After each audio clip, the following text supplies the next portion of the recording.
You are standing on a decaying steel skeleton. 100 miles from land, the North Sea fog swallows the horizon whole. Beneath you, the hollow legs of the Esmond Complex plunge into black water, and something down there is pounding on the metal rungs. A marine surveyor named Callum thought he was alone, until the ladder started vibrating with impossible weight climbing toward him. Thousands of miles away, the shattered stump of Texas Tower 4 drifts in the Atlantic. An explorer named Derek tuned his radio to dead air, but a frantic voice cut through, whispering his own name and exact coordinates. And in the frozen silence of the Beaufort Sea, security watchman Ryan watches thermal cameras detect humanoid shapes rising from ice holes directly beneath his bunk.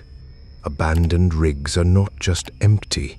They are listening. The rust does not sleep, and neither does whatever has been waiting out here for someone to finally answer. The helicopter dropped Callum onto the helipad of the Esmond Complex at dawn, but the sun never truly rose that day. A wall of North Sea fog clung to the rusting steel like wet wool. The pilot hadn't even killed the engine. He just shoved the survey gear out onto the grated deck and lifted off into the grey. Callum stood alone on a decommissioned gas platform that hadn't felt a human footprint in 7 years. The silence hit him first. Not a true silence, but the absence of anything living. Wind howled through perforated I-beams and waves slapped against the colossal concrete legs far below. He pulled the collar of his high-vis jacket tighter and double-checked the radio clip to his chest. Dead signal. Exactly as expected. The Esmond Complex sat 110 miles east of the Shetland Islands. A ghost of the 1980s energy boom left to rot above the waves. Callum had been hired by a liquidation firm to conduct a final structural integrity survey before they towed the topside ashore for scrap. His job was simple: spend 48 hours mapping corrosion, photographing stress fractures, and tagging sections too dangerous to walk on. Easy money if you could stomach the crushing isolation. The main deck stretched out before him like a post-apocalyptic cathedral. 3 levels of walkways, pipe racks, and silent gas compressors blanketed in salt and bird droppings. A colony of gulls had claimed the upper flare tower, their distant shrieks the only sign of life.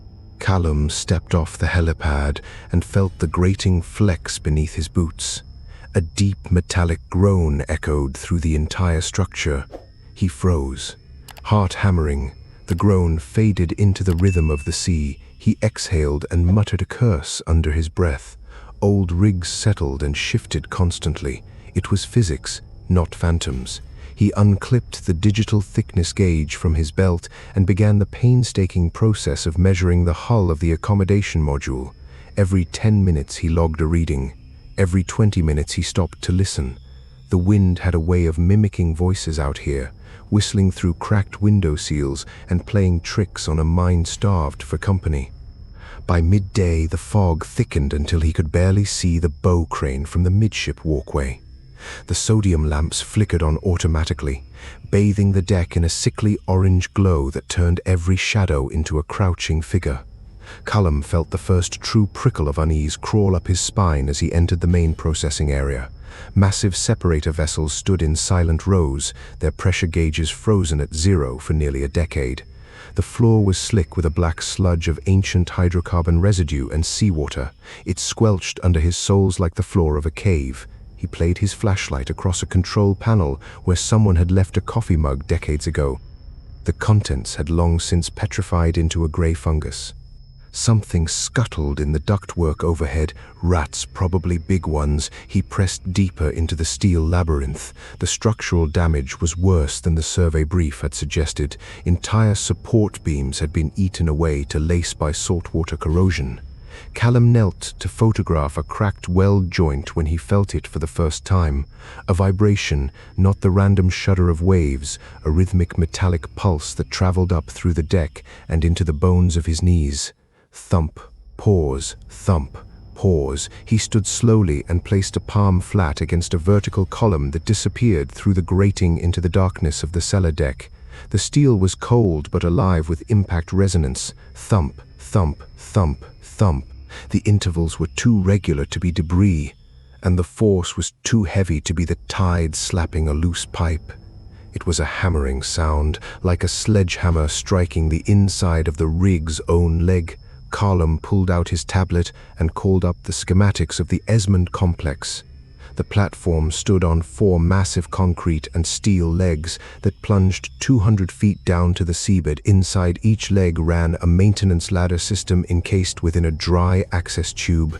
He stared at the diagram. The ladders were supposed to be sealed off at the top by locked watertight hatches, but the banging was coming from inside the northeastern leg, directly beneath his feet. He moved to the hatch marked Leg 3 Excess and found it exactly as the records described. A heavy steel lid bolted down with 16 corroded studs and a thick chain wrapped through the wheel handle. The chain was intact. The lock was still engaged, and yet the metal lid vibrated with each impact. Small particles of rust danced on the surface like iron filings on a drum skin. Callum knelt beside the hatch and pressed his ear close without touching it.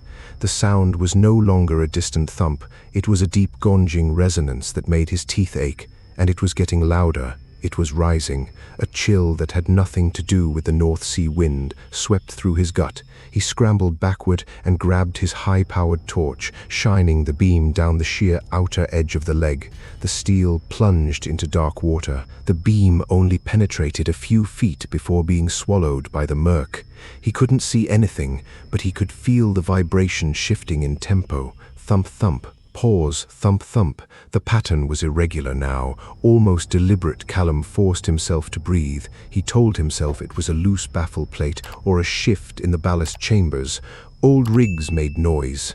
But then a new sound joined the rhythm, a metallic scraping that clawed up the inside of the sealed access tube. It was the unmistakable shriek of rusted rungs bearing weight. Something was inside the leg, and it was climbing the ladder. The rational part of Callum's brain tried to conjure an explanation, a trapped seal, a massive piece of equipment breaking loose from its moorings. But seals didn't climb vertical ladders. He pressed the transmit button on his radio on instinct, but only a scream of static answered. The scraping continued, slow and deliberate, each rung groaning under a weight far heavier than any man. Callum calculated the distance from sea level to the deck hatch was a climb of nearly 100 feet. Whatever was making that noise had already covered half that distance since he first felt the vibration.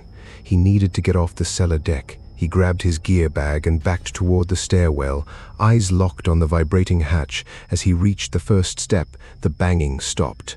The silence that followed was absolute. The wind seemed to hold its breath. Callum didn't wait for the silence to break. He ran. He took the graded stairs 2 at a time, the clang of his own boots drowning out everything else. He burst onto the main deck and sprinted toward the accommodation block. The only structure on the rig with doors that locked from the inside. The heavy steel door swung open with a scream of rusted hinges, and he slammed it shut behind him, throwing the deadbolt with trembling fingers. The interior smelled of mold and ancient cigarette smoke. The walls were lined with faded safety posters curling at the edges. He stood in the dark corridor panting, his breath fogging in the cold air. Through the steel walls he could still hear the sea and something else. A new vibration, traveling through the structural skeleton of the accommodation block itself. It was inside the rig's framework. It was moving horizontally now, through the pipe galleries beneath the floor. Callum pressed his back against the wall and slid down until he sat on the damp carpet. His flashlight beam danced erratically across the ceiling as he tried to control his shaking hands. He was a marine surveyor, a man of science and structural tolerances. But the thing creeping through the bones of the Esmond Complex did not care about tensile strength or load calculations. He heard a ventilation grate pop loose somewhere down the hallway, the clatter of metal on metal echoing through the abandoned living quarters, then footsteps. Not the hollow ring of work boots on grating, but a wet, heavy tread that squelched as it moved. It was inside the accommodation block. Callum killed his flashlight and pressed himself into the corner of the corridor. The darkness was absolute, the kind of lightless void only found miles out at sea beneath a fog bank. The footsteps stopped directly outside the door to the galley mess, 10 meters from where he crouched. He heard breathing, a deep labored rasp that vibrated through the steel walls like a cat's purr amplified 1,000 times. The handle of the mess door rattled once, tested, then released. Callum didn't move, didn't dare exhale. The footsteps retreated, squelching back down the corridor toward the far stairwell. Minutes crawled by in the dark. 10, 20. He lost count finally. A pale gray light seeped through the porthole at the end of the hall as the fog thinned slightly above. He crawled to the window and looked out across the deck. In the diffused glow of the sodium lamps, he saw the hatch of leg 3. It was open. The 16 corroded studs lay scattered across the grating like discarded teeth, and the heavy steel lid had been folded upward from the inside as if it were tinfoil. A trail of wet footprints led from the open hatch across the deck.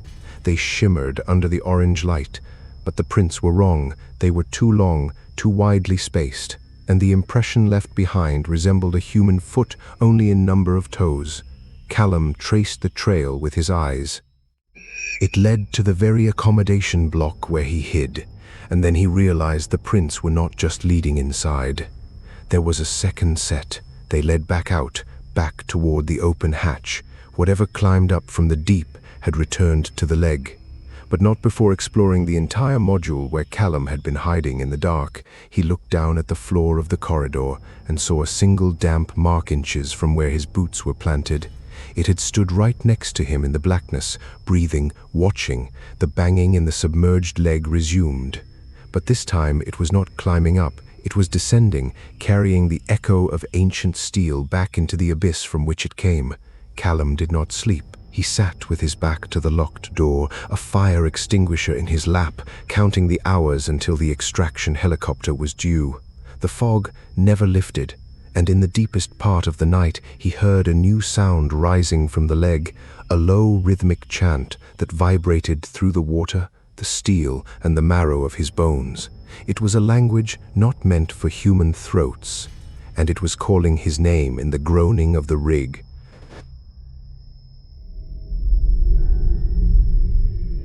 Derek cut the outboard motor 200 yards from the wreck and let the current carry him in.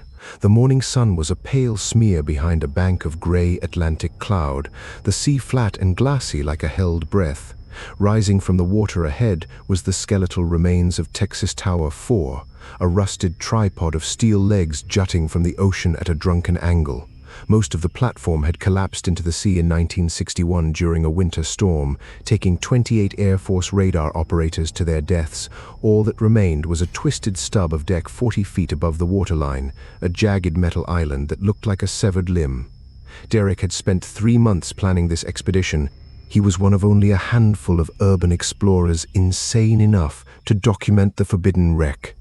His YouTube channel specialized in abandoned military structures, and Texas Tower 4 was the holy grail. The authorities had declared the remains a navigation hazard and prohibited boarding, but that only made it more irresistible.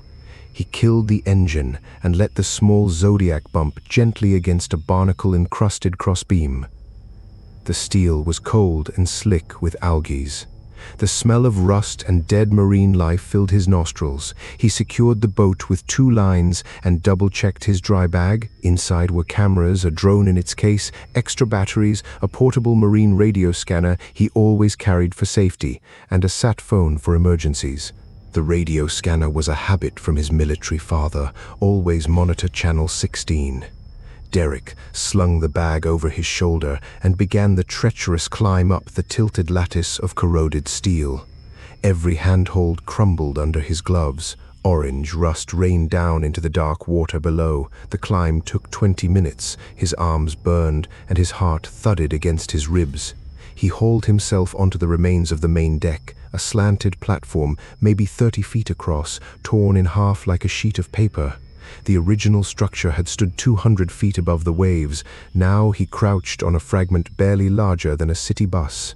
A cold wind whipped across the exposed steel, and the entire wreck groaned with the slow rhythm of the swell. Derek stood carefully and surveyed the graveyard around him. Tangled cables hung from sheared beams. A flight of stairs led upward to nothing but sky. In one corner, a rusted radar dome lay on its side like a dead eye, its internal components scattered across the deck in a mosaic of shattered glass and copper wire. He pulled out his camera and began filming the panorama, panning slowly across the collapsed sections and the dark doorway of a half-flooded control room. The control room door hung from a single hinge. Beyond it was a black rectangle exhaling the stench of stagnant seawater and diesel. He would explore that later. First, the drone Derek unpacked the quadcopter and powered it up on a flat section of grating. The propellers whined to life and lifted the machine into the gray sky. He piloted it in a wide orbit around the wreck, capturing stunning footage of the 3 remaining legs plunging into the deep. On his tablet screen, the underwater sections were visible, ghostly silhouettes disappearing into emerald darkness. The collapsed sections of the platform lay on the seabed 200 feet below, a scattered graveyard of twisted steel that the fish had claimed as an artificial reef. He flew the drone lower, skimming the waterline where the legs vanished into the Atlantic. That's when he saw them, shapes moving in the dark water, long, pale, and sinuous. Derek's throat tightened, his brain screamed sharks, but the movements were too coordinated. The shapes circled the base of the wreck in a slow, deliberate pattern, and then one by one they descended into the depths and did not return. He pulled the drone back up, his hands unsteady on the controller. It was probably a school of large fish, maybe tuna or amberjack hunting around the artificial reef. He didn't believe that, but he said it to himself anyway. He landed the drone and packed it away, then turned his attention to the radio scanner. The device was a rugged handheld unit clipped to the shoulder strap of his bag. It crackled with the white noise of empty frequencies. He adjusted the squelch and scanned through the marine bands, static, static, and more static. Then, on channel 16, the international distress frequency, a voice erupted from the speaker. It was faint and distorted, like a transmission bounced off a distant storm front. "Mayday, Mayday, this is..." The voice dissolved into a wash of static. Derek froze. The signal was weak, but unmistakably human. He held the scanner up and moved to the highest point of the wreck, trying to improve reception. The voice returned, clearer this time. "Mayday, Mayday, this is Texas Tower 4, requesting immediate assistance. We have structural failure in the main support legs." Derek's blood turned to ice. He stared at the radio in his hands, his brain struggling to process the impossible words. Texas Tower 4 had collapsed 63 years ago. The frequency was channel 16, the international hailing and distress channel constantly monitored by the Coast Guard. But this transmission was not a recording. The panic in the voice was too raw, too human. "Please, anyone, the platform is breaking apart. We are going into the water. We are going into the..." The transmission cut to a shriek of feedback and then silence. Derek's mouth was dry as sand. He checked the scanner's battery. Full. He checked the frequency lock. Still on 16. He told himself it was a hoax, some twisted fisherman with a powerful transmitter playing games, but the voice had used the tower's exact designation, a detail obscure enough that most people wouldn't know it. He scanned other channels, searching for the source. On channel 22A, used by the Coast Guard for communications with civilian vessels, he picked up the same voice. This time, it was no longer a mayday call. The voice was whispering. 28 souls. 28 souls in the water. The cold is taking them one by one." Derek's thumb hovered over the volume dial, unwilling to turn it off, but terrified to keep listening. The whisper continued, growing more frantic. "The legs are folding. The legs are folding like wet paper. God help us, the sea is coming up through the floor." And then, clear as a bell, the voice spoke directly into the scanner's speaker. "Derek, Derek, why are you standing there?" His name, his actual name. He dropped the scanner. It clattered against the grating, but the transmission continued. The voice now emanating from the small speaker with horrific clarity. "You are at latitude 39 degrees 47 minutes north, longitude 72 degrees 40 minutes west. You are standing on the remains of Texas Tower 4, Derek. We can see you from the water." Derek stumbled backward, his boots sliding on the rust-slick deck. The coordinates were exact, his exact location, the numbers he had programmed into his sat phone and his drone flight plan. No one knew those coordinates, no one knew he was out here. He hadn't posted his plans online, he hadn't told a single soul. He snatched the scanner off the deck and killed the power. But the voice kept speaking. Through the dead speaker, through a device with no battery current. "We see you, Derek, standing on the edge, looking down into the dark. We are still down here, 28 of us, floating just beneath the surface, waiting for someone to notice." The skin on Derek's arms prickled with a cold deeper than the ocean wind. He hurled the scanner as far as he could. It asked through the gray air and vanished into the Atlantic with a distant splash. Silence returned, but it was the worst kind of silence. It was a held-breath silence, the silence of a predator pausing before the lunge. Derek grabbed his dry bag and scrambled toward the edge of the deck, desperate to reach the Zodiac and get off this cursed steel island. The climb down was faster than the climb up, panic lending him speed and recklessness. His gloves tore, his shin barked against a protruding bolt. But he didn't slow down. He landed in the inflatable boat with a heavy thud and yanked the pull cord on the outboard. The engine coughed, sputtered, and died. He pulled again. The voice was back, but not from the scanner at the bottom of the sea. It was coming from the boat's own VHF radio, a unit he hadn't even turned on. "Derek, the cold down here is eternal. We have been waiting so long for someone to hear us."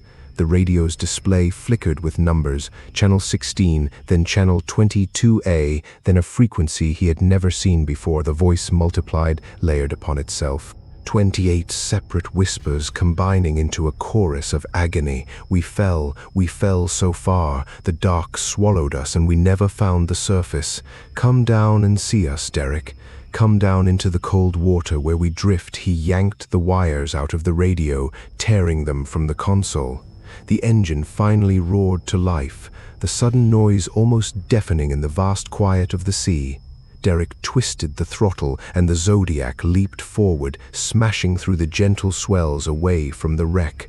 He didn't look back, not until he was a mile away and the rusted tripod was a smudge on the horizon. When he finally slowed the boat and dared to turn, the smudge had become a silhouette and arranged around the base of the silhouette.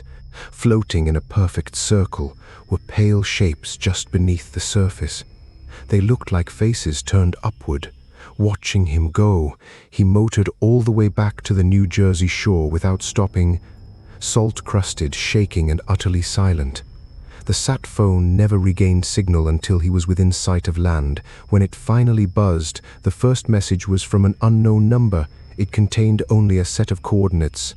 Latitude 39 degrees 47 minutes north, longitude 72 degrees 40 minutes west, and beneath it, 2 words: "Thank you." Derek never uploaded the drone footage. He never posted the expedition to his channel.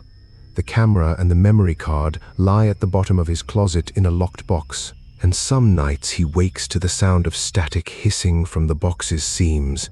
But the worst nights are the quiet ones, when he lies in bed and feels the cold creep up from the floor and hears, faint but unmistakable, the sound of 28 people breathing in the dark water beneath his room.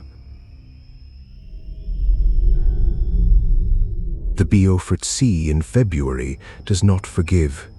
It does not forget, and it does not let go. Ryan had learned this truth over 3 consecutive winters, stationed aboard the decommissioned drilling rig known only as Platform K-19. The rig sat frozen solid into the polar ice pack, 80 miles north of Tuktoyaktuk, a silent steel monolith entombed in a desert of white that stretched to the curve of the earth. His job was simple on paper: maintain the heating systems, monitor the structural stress gauges, and ensure no looters or environmental activists made the treacherous journey across the ice to vandalize the dormant machinery. In reality, he was a caretaker for a corpse, a billion-dollar skeleton waiting for the energy company to finally decide its fate. The contract paid triple his previous salary. 6 months of total isolation in exchange for enough money to pay off his debts and start fresh. He had arrived by helicopter in early November. The pilot had thrown a duffel bag of supplies onto the snow-dusted helipad and lifted off before Ryan could even wave goodbye. Now it was February, and the sun had not risen above the horizon in 38 days. Polar night, a perpetual twilight of deep blue and violet that played tricks on the mind. The only light came from the industrial sodium lamps bolted to the rig's superstructure. They cast long frozen shadows across the ice field that seemed to shift when he wasn't looking directly at them. Ryan had grown used to the solitude, or so he told himself.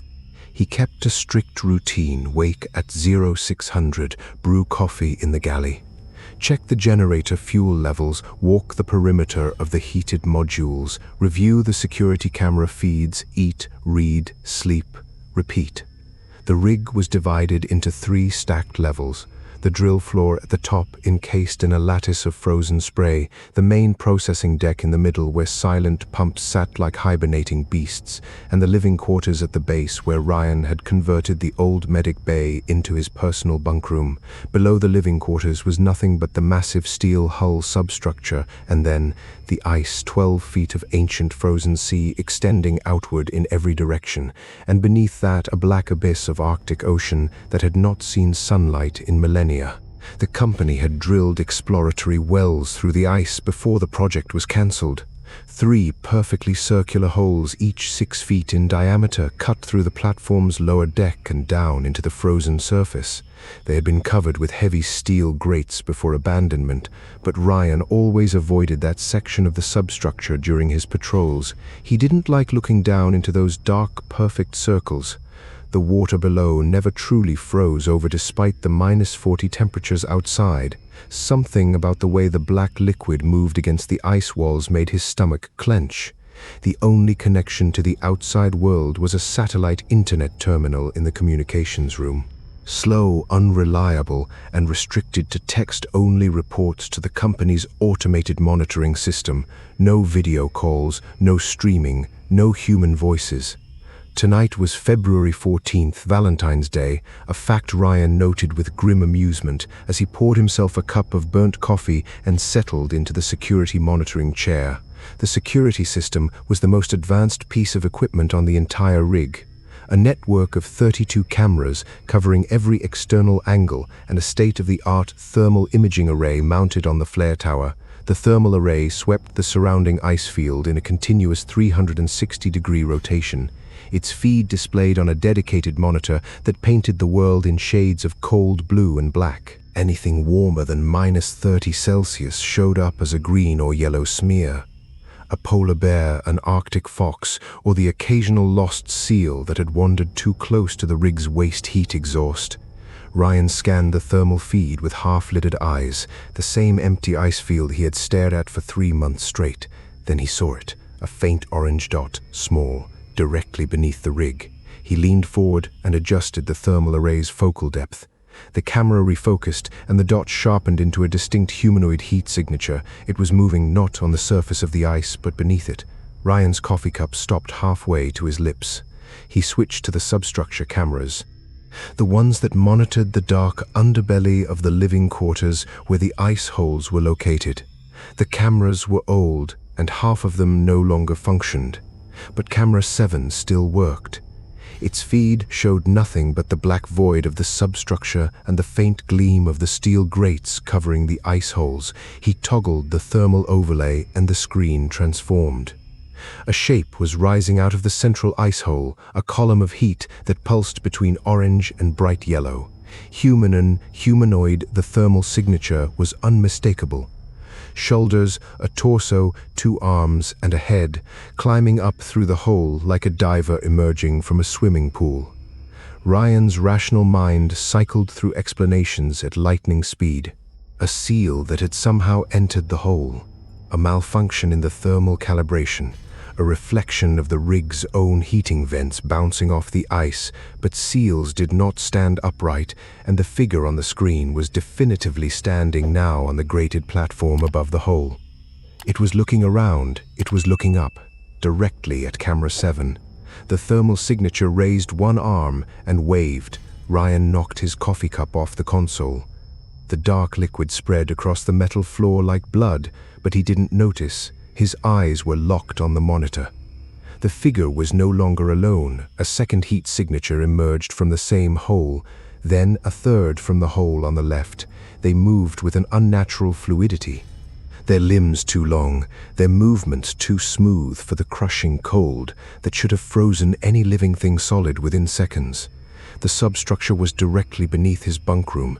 2 levels of steel decking separated him from whatever had just climbed out of the Arctic abyss. Ryan grabbed the internal comm handset and nearly called the company emergency line before remembering the satellite link was down for scheduled maintenance until morning. He was alone, truly alone. He slammed the manual lockdown switch on the console. Heavy steel shutters dropped over every external door and window in the living quarters with a series of deafening clangs. The module was now sealed tighter than a submarine. Nothing could get in. But the thermal feed showed the figures were already inside. They had bypassed the external doors entirely.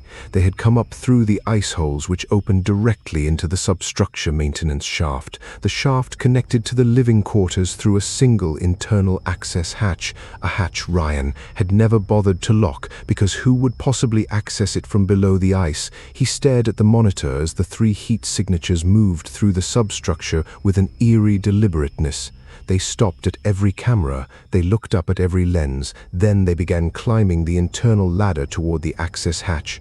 Ryan's breathing came in ragged gasps. He pulled on his insulated boots and grabbed the flare gun from the emergency kit bolted to the wall. It was not a weapon, but it was the only thing he had that might scare something off. He stood in the center of the control room, flare gun trembling in his grip, and listened. The rig was never truly silent. Wind howled through the superstructure, and the ice constantly groaned and popped as it shifted against the steel hull. But underneath those familiar sounds was a new noise, a rhythmic thud that vibrated up through the deck plates. Thud, pause, thud, pause. They were at the access hatch. They were knocking. Ryan backed into the corner of the control room and trained the flare gun on the door. The knocking stopped. And for a long, terrible moment, there was only the wind and the beating of his own heart. Then the thermal monitor flickered and died, the screen going black in a shower of static. A new sound filled the control room, a wet, dragging noise from the ventilation shaft above the ceiling tiles. Something was crawling through the ductwork. The ceiling tiles bulged downward, a dark stain spreading across the fiberboard. Ryan fired the flare gun into the ceiling. The red magnesium flare punched through the tile and lodged in the ductwork above, filling the crawl space with blinding crimson light. The dragging noise stopped, then the flare was extinguished. Not slowly as flares die, but instantly, as if a massive hand had closed around the burning projectile and snuffed it out. The ceiling tile directly above Ryan's head cracked and fell. He looked up into the black square of the ventilation shaft and saw them. 3 faces pale as sea ice, with eyes that reflected no light because they were composed of pure darkness. They did not blink, they did not breathe. They simply stared down at him from the duct with expressions of infinite patience. One of them opened its mouth, wider than any human jaw could unhinge. A voice came out, but it was not a voice. It was the sound of deep ice cracking, of ancient pressure ridges grinding together in the frozen dark. Ryan, the cold is a door. You have been keeping it closed, but we have found the key. The faces withdrew into the ductwork, and the dragging noise resumed, moving away, moving back toward the substructure shaft. Ryan stood frozen in place, the spent flare gun smoking in his hand, the acrid smell of burnt magnesium filling his nostrils. The lockdown shutters were still down. He was sealed inside a steel box with no way to see what was happening outside the module.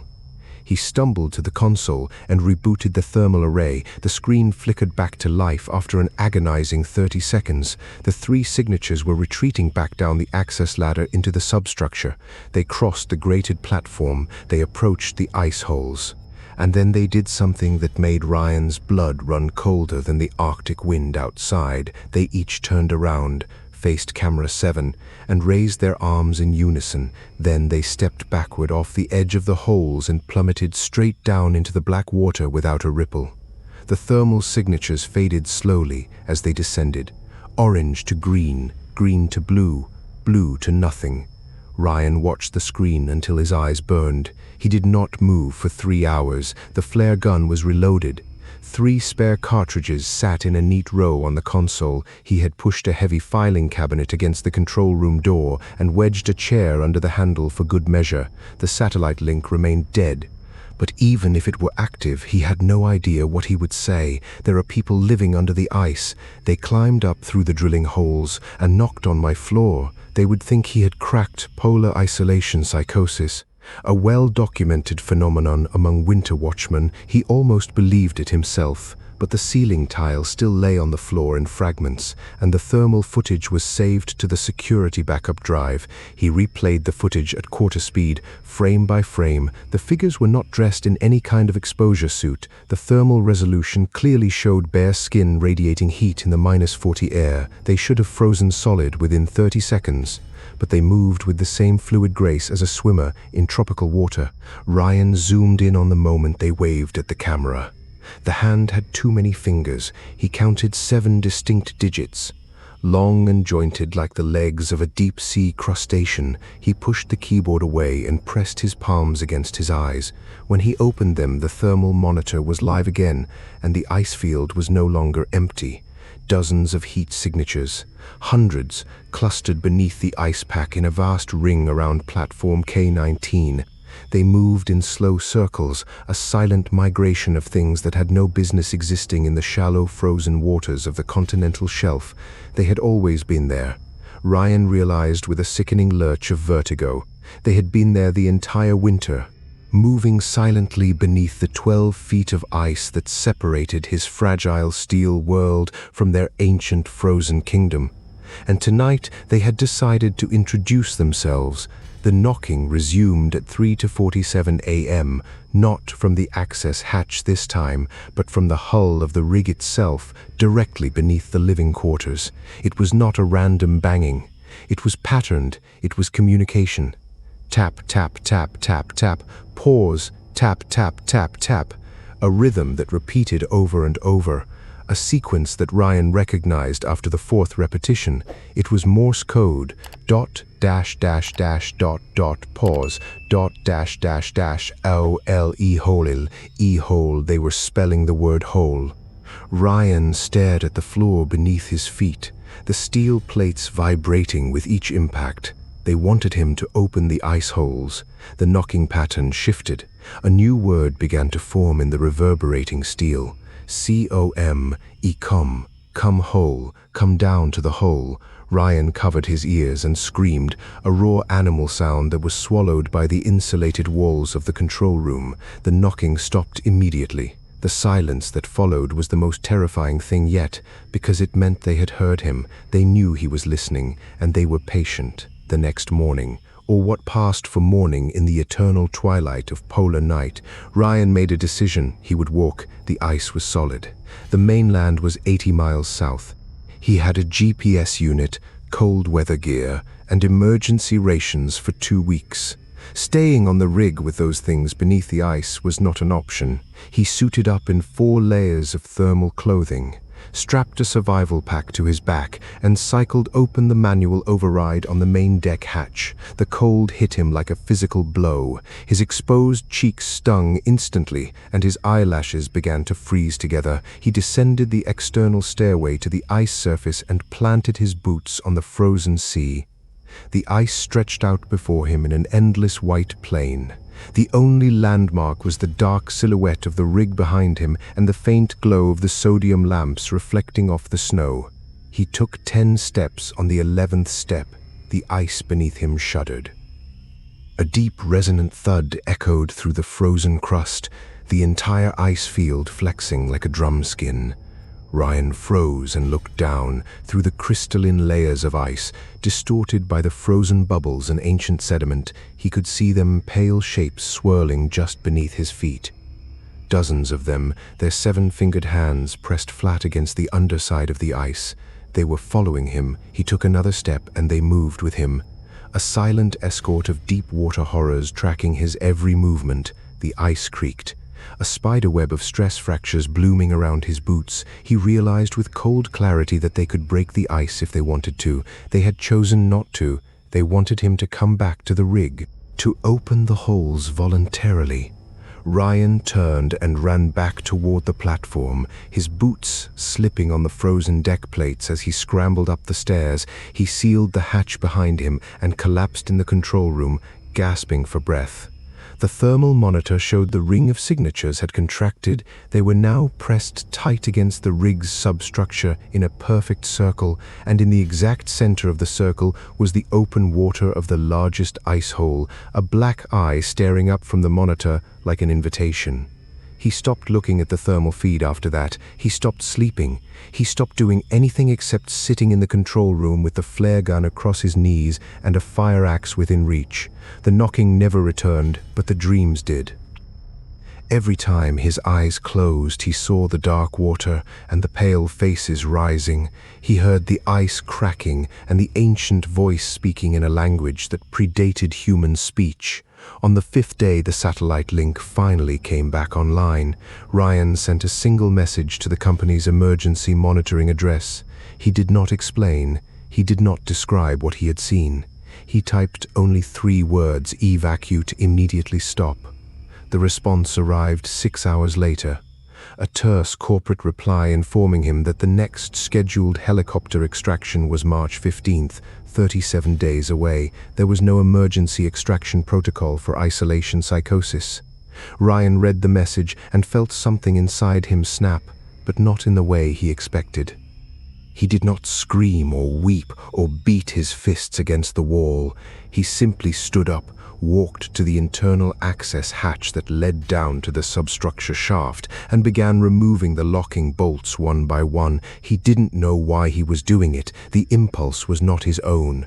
A cold pressure throbbed at the base of his skull, a rhythmic pulse that matched the rhythm of the ancient knocking, whole comb, whole coal.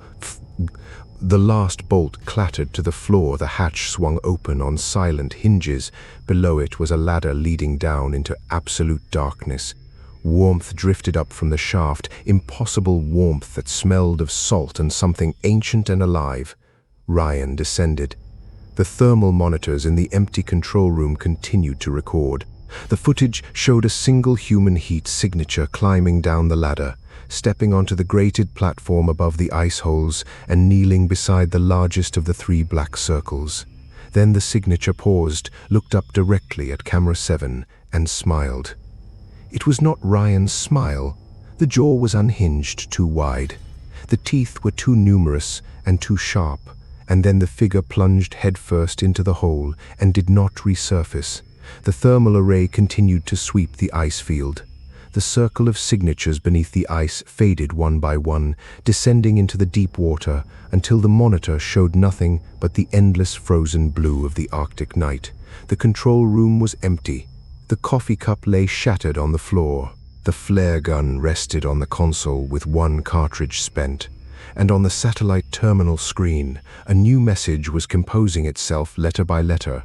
The keyboard was untouched. The cursor moved alone. "We have been waiting so long for someone to open the door. Thank you, Ryan, welcome home." The terminal screen flickered once and went dark. Outside, the wind howled across the frozen sea, and beneath the ice, the ancient things swam in slow circles around the silent rig, waiting for the next watchman, waiting for the next winter, waiting for the world above to grow cold enough for them to finally return. Take a slow breath in and let it out. The sea keeps its secrets, but now you know what waits beneath those rusted legs. If these stories crawled under your skin, then you understand the true weight of isolation. You are not just watching a video, you are standing on that grating in the fog, hearing the ladder rungs groan below you. Mr. Whispers thrives because of listeners like you, silent witnesses brave enough to stare into the abyss. Smash that subscribe button and ring the bell. The algorithm buries whispers, but your engagement makes them echo. Leave a comment with the word deeper. Let me know you made it all the way down into the dark with me. Share this video with someone who thinks they are fearless. Watch their face as the knocking starts. Now, close your eyes for just 3 seconds. Listen to the hum of your room. Is that just the house settling? Or is something rhythmically tapping on the floor beneath your feet? Sleep well if you can.